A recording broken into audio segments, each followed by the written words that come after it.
Hello students, I am Ankita Patel from the Group Tuition and today we will discuss a lesson in English for students of class 10. This chapter is from your first flight book. The name of the chapter is A Letter to God written by G.L. Fuentes. Introduction to this lesson. ये जो story है ये एक farmer की कहानी है जिसका नाम है लेंचो। जैसे कि लेंचो खेती बाड़ी करता है, जैसे कि सभी फार्मर्स मौसम पर डिपेंडेंट होते हैं, जैसा मौसम होता है वैसे ही उनकी फसल होती है। तो ये स्टोरी में क्या होता है कि अनएक्सपेक्टेडली हेलस्टॉर्म आ जाता है और उनकी सारी फसल ख़राब हो जाती है and they have nothing to eat for the full year. आने वाले पूरे साल के लिए उनके पास खाने के लिए कुछ भी नहीं होता है, तो वो बहुत ही डिसहार्टेंड हो जाता है। उसके पास एक ही आशा रह जाती है, वो है भगवान का सहारा, कि भगवान के पास से कोई मदद आए। इसलिए लेंचो भगवान को एक लेटर लिखता है, अ लेटर टू गॉड, और वो गॉड से रिक्वेस्ट करता है कि आप मुझे कुछ पैसोस दे दो। ये जो पैसोस है वो लैटिन अमेरिकन कंट्रीज़ की करेंसी है, जैसे कि मैक्सिको, अर्जेंटीना, ब्राज़ील, स्पेन, इस एरिया की जो कंट्रीज़ है यहाँ पे ये करेंसी चलती है। सो वी कैन से ये जो स्टोरी है वो इस एरिया से है। So with this background let us begin. We read the story. I will explain you the word meaning and the story as we go along.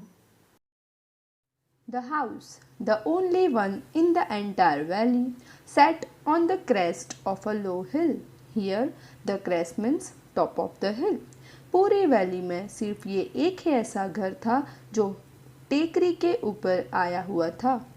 From this height, one could see the river and the field of ripe corn dotted with the flowers that always promised a good harvest. Here, harvest means जो फसल आपकी उगती है।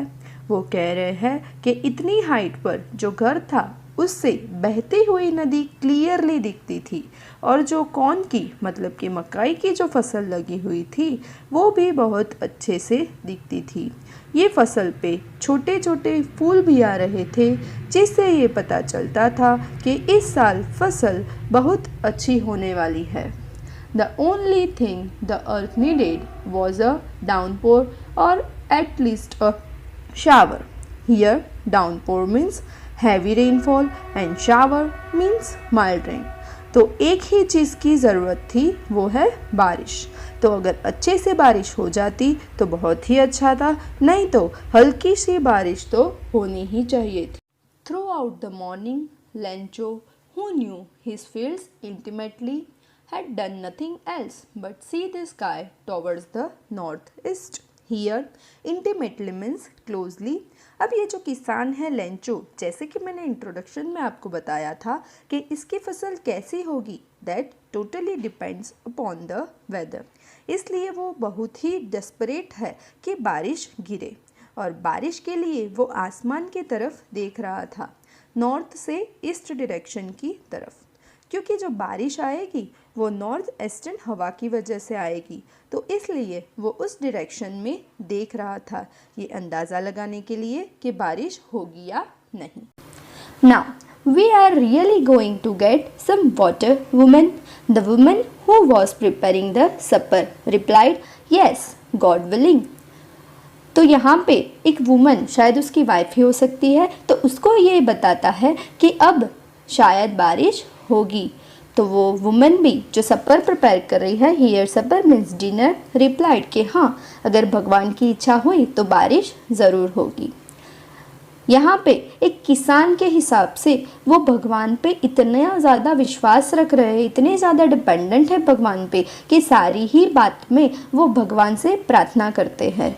The older boys were working in the field while the smaller ones were playing near the house until the woman called to them all, come for dinner. यहाँ पे Lencho के जो बच्चे हैं उसमें से जो बड़े बच्चे हैं वो खेतों में काम कर रहे थे, और जो छोटे बच्चे थे वो घर के पास खेल रहे थे, और जैसे ही डिनर प्रिपेयर हो जाता है वो बच्चों को बुलाती है, come for dinner. It was during the meal that, just as Lencho had predicted, Big drops of rain began to fall. It was during the meal, मतलब खाना खाते समय ही, just as Lencho has predicted, जैसे ही Lencho ने predict किया था, big drops of rain began to fall. यहाँ पे बारिश होनी शुरू हो जाती है. In the northeast, huge mountains of clouds could be seen approaching.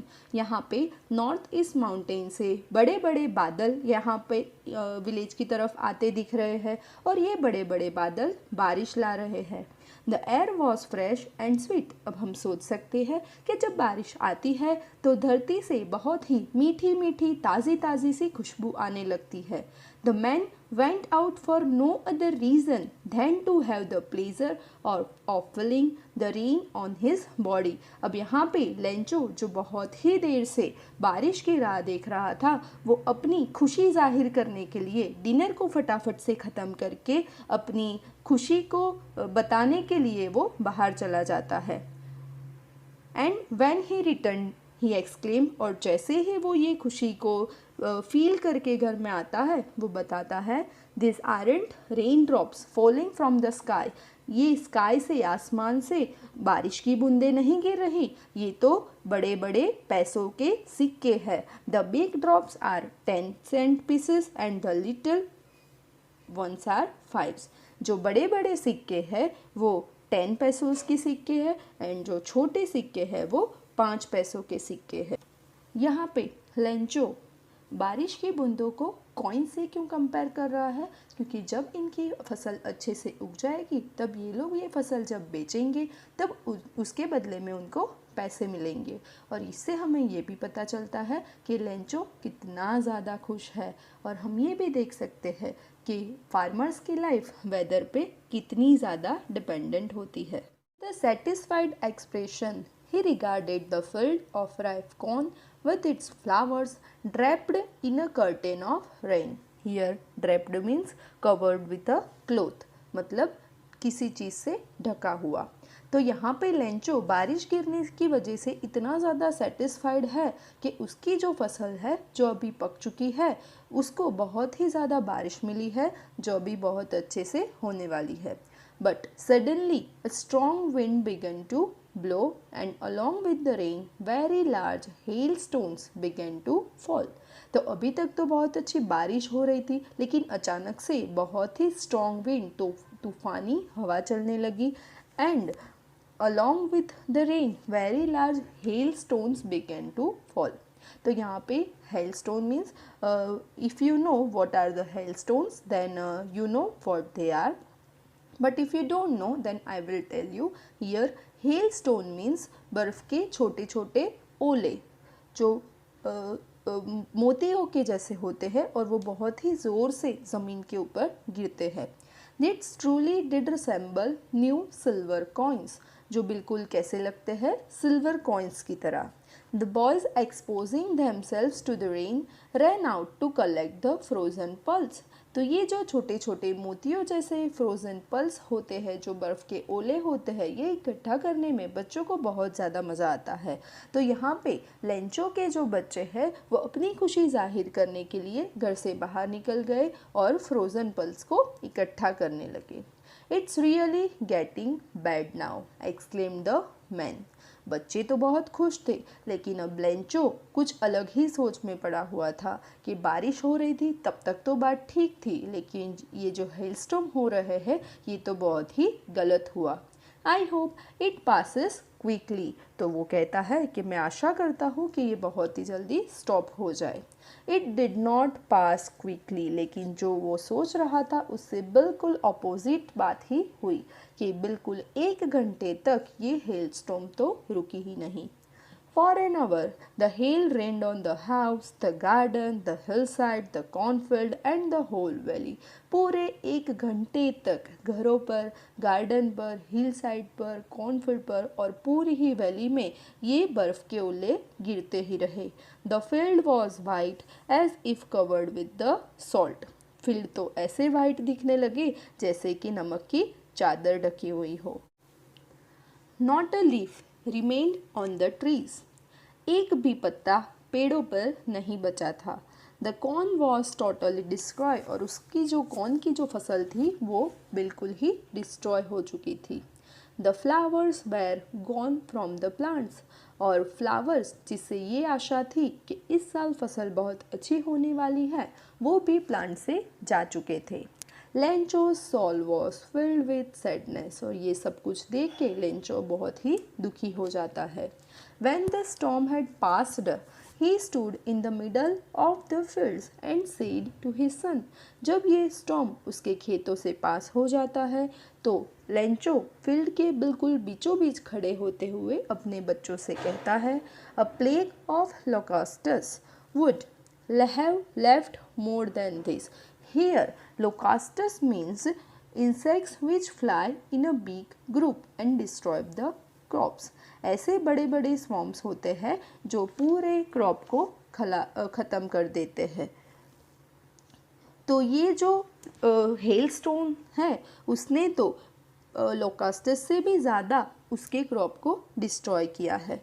The hail has left nothing, लेकिन हेल ने तो कुछ भी बचाया नहीं है। This year we will have no corn, और अब ऐसा लगता है कि इस साल हमारे पास खाने के लिए कुछ भी नहीं होगा। So this is the harm which this hailstorm has done. That night was a sorrowful one, ये जो रात थी वो उनके लिए सबसे भयानक रात थी। All our work for nothing, और लेंचो बिल्कुल ही सैड होके ये सेंटेंस कहता है कि हमारी जो भी मेहनत थी, हमने पूरे साल जो भी मेहनत की उसकी अभी कोई वैल्यू नहीं है। That's no one who can help us, अब ऐसा कोई भी नहीं है जो हमारी मदद कर सकता है। We will all go hungry this year, इस साल हमें भूखा ही रहना पड़ेगा।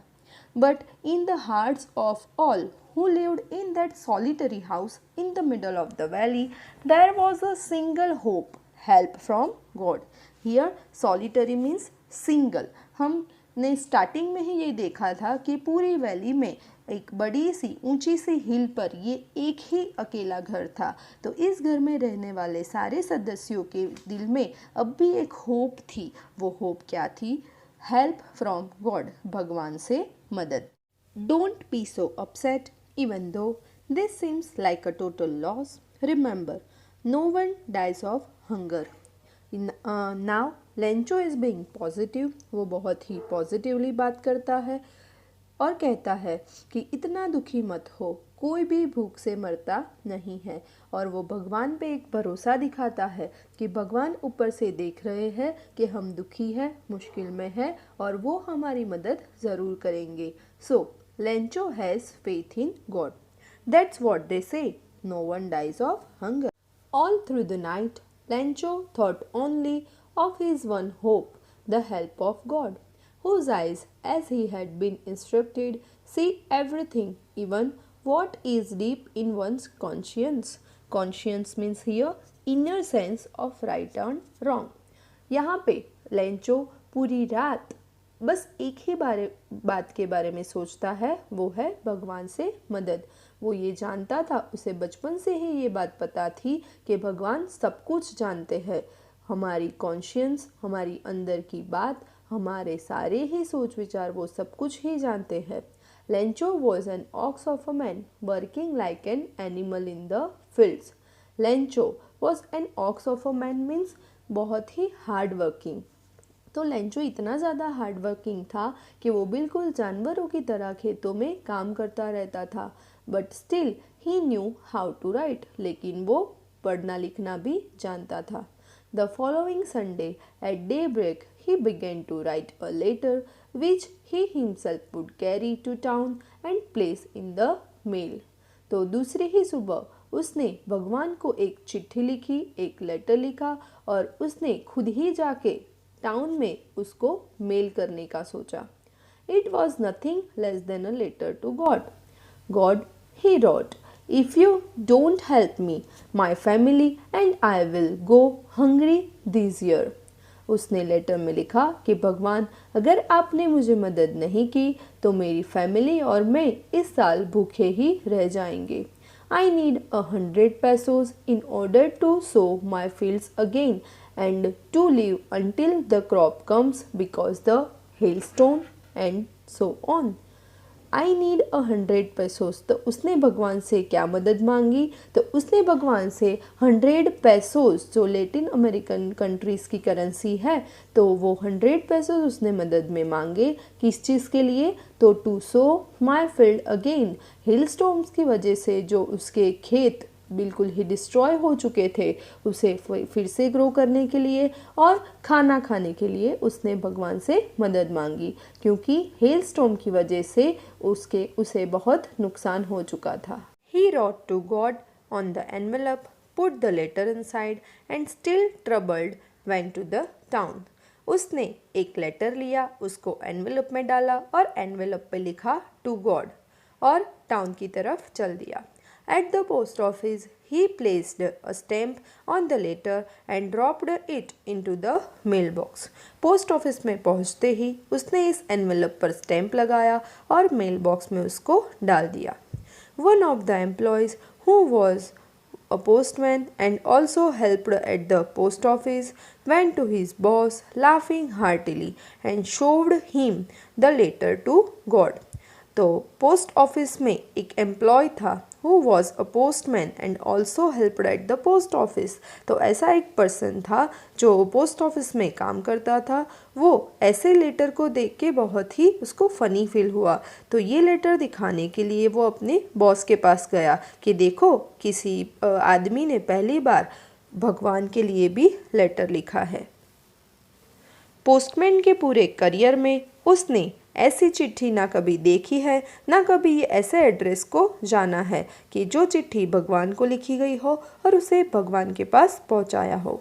The post master, a fat amiable fellow, also broke out laughing but almost immediately he turned serious and tapping the letter on his desk commented, "What faith! I wish I had the faith of the man who wrote this letter, starting up correspondence with God।"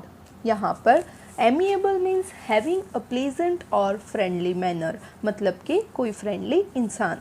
And correspondence means communication by exchange of letter.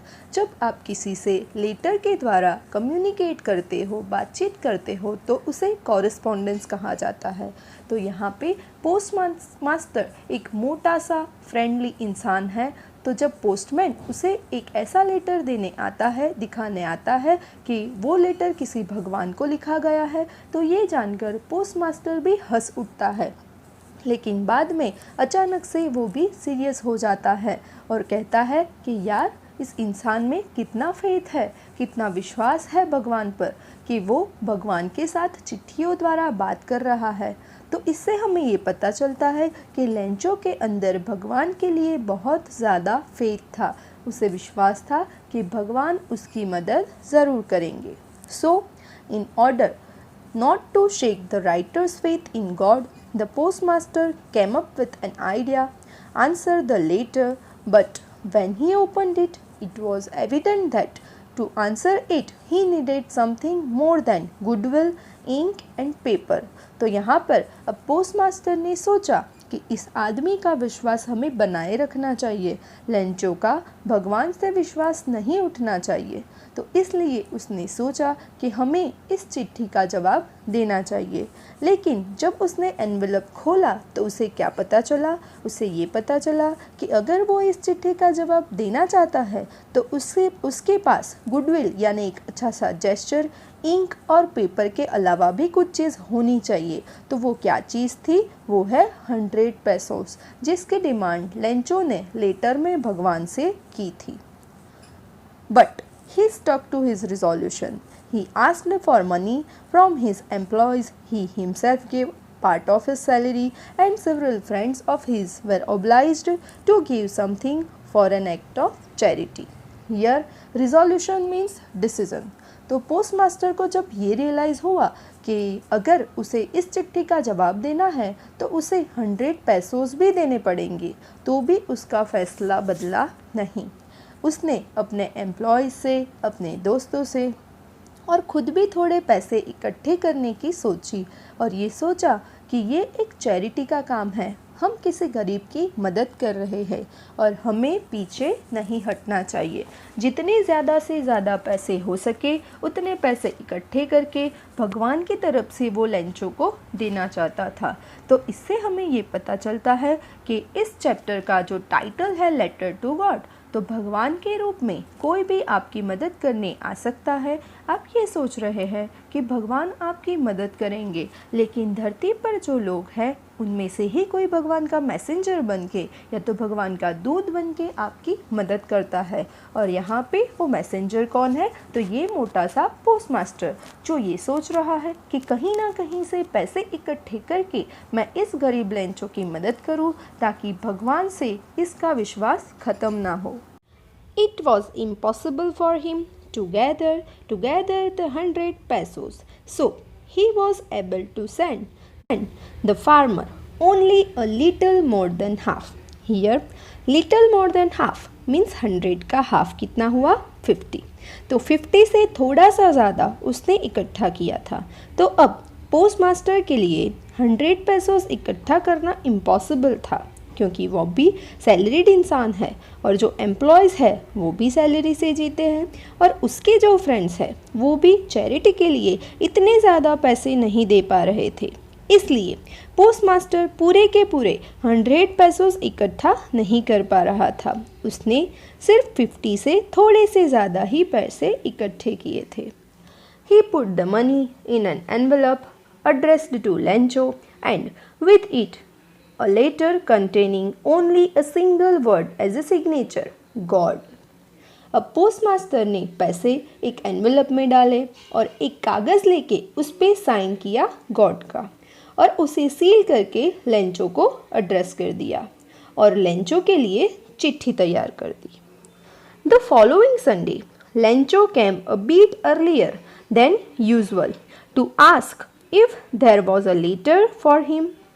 अगले Sunday Lencho post office आया ये पूछने के लिए कि क्या उसके लिए कोई चिट्ठी आई है।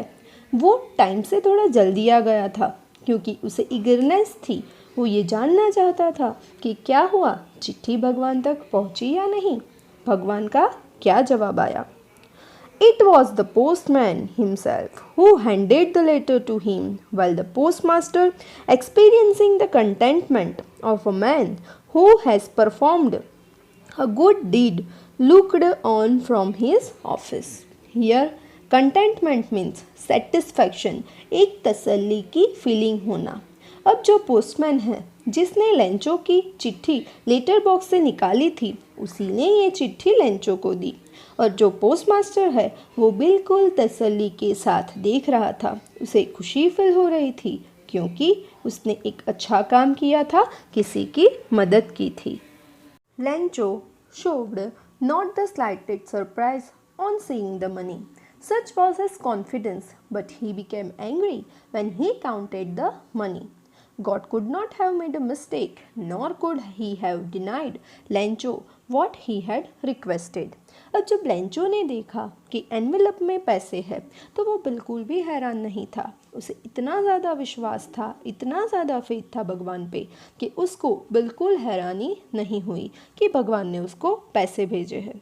लेकिन जब उसने ये पैसे काउंट किए तो उसने क्या देखा? उसने देखा कि पैसे 100 पैसों से कम है, तो वो गुस्सा हो गया।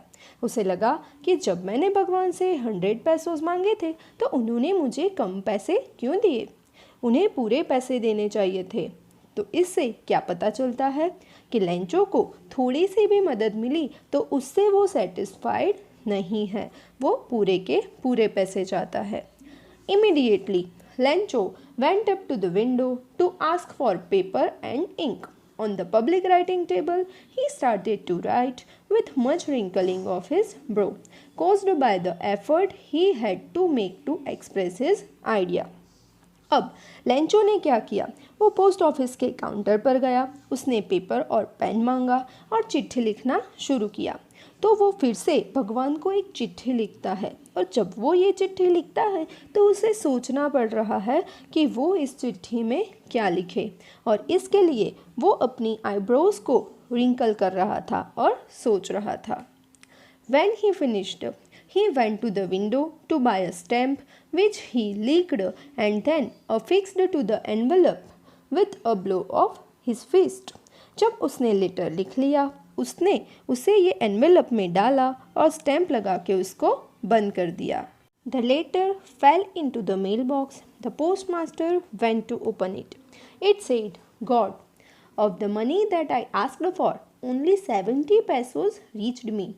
Send me the rest, since I need it very much. But don't send it to me through the mail, because the post office employees are a bunch of crooks. Lencho. Here, crooks means cheats, धोखेबाज. तो जैसे ही Lencho ये चिट्ठी mail box में डालता है तो postmaster जाता है. वो क्यूरियस है ये जानने के लिए कि लेंचो ने चिट्ठी में क्या लिखा था. अब हो सकता है वो सोच रहा है कि लेंचो ने चिट्ठी में थैंक्स लिखा होगा. लेंचो बहुत ज़्यादा खुश होगा कि भगवान ने उसकी मदद की, इसलिए वो भगवान को शुक्रिया अदा करेगा. लेकिन जब उसने चिट्ठी खोली तो चिट्ठी में ये लिखा था कि आपने जो मुझे पैसे भेजे थे उसमें से सिर्फ 70 पैसोज ही मुझे मिले हैं. हो सकता है लेंचो ये सोच रहा है कि कुछ पैसे किसी ने चुरा लिए. लेंचो ये सोच रहा हो सकता है कि भगवान ने 100 पैसोज ही भेजे होंगे, लेकिन किसी ने पोस्ट ऑफिस में किसी ने ये पैसे निकाल लिए होंगे, इसलिए उसे सिर्फ 70 पैसोज ही मिले. तो वो चिट्ठी में ये लिखता है कि भगवान आपने 100 पैसोस ही भेजे होंगे, लेकिन मुझे 70 पैसोस ही मिले हैं, तो बाकी के पैसे मुझे भेज देना, मुझे उसकी बहुत ज़रूरत है. लेकिन चिट्ठी में मत भेजना, क्योंकि पोस्ट ऑफिस के सारे लोग चीट्स हैं, धोखेबाज हैं. हो सकता है वो पैसे अपने पास रख ले. तो यहाँ पे क्या पता लग रहा है कि ऑल्दो पोस्टमास्टर ने एक अच्छा काम किया, एक चैरिटी का काम किया, लेकिन उसे नतीजा क्या मिला. नतीजे में ये जो लेंचो है ये तो यही सोच रहा है कि वो धोखेबाज है, पोस्ट ऑफिस के सारे एम्प्लॉयज़ चीट है. तो यहाँ पे हमें ये देखने को मिल रहा है कि लेंचो का जो विश्वास है, जो फेथ है, वो भगवान पे है. इंसानों पे तो वो विश्वास रख ही नहीं रहा, लेकिन इंसान ही यहाँ पे भगवान का रूप लेकर उसकी मदद कर रहे हैं. लेकिन वो ये चीज़ समझ नहीं पा रहा, वो उन्हें चीट्स समझ रहा है. And with this we come to an end with this chapter. Thank you for watching this video. If you liked it, do hit the like button, share it with your friends and subscribe our channel, Day Group Tuition.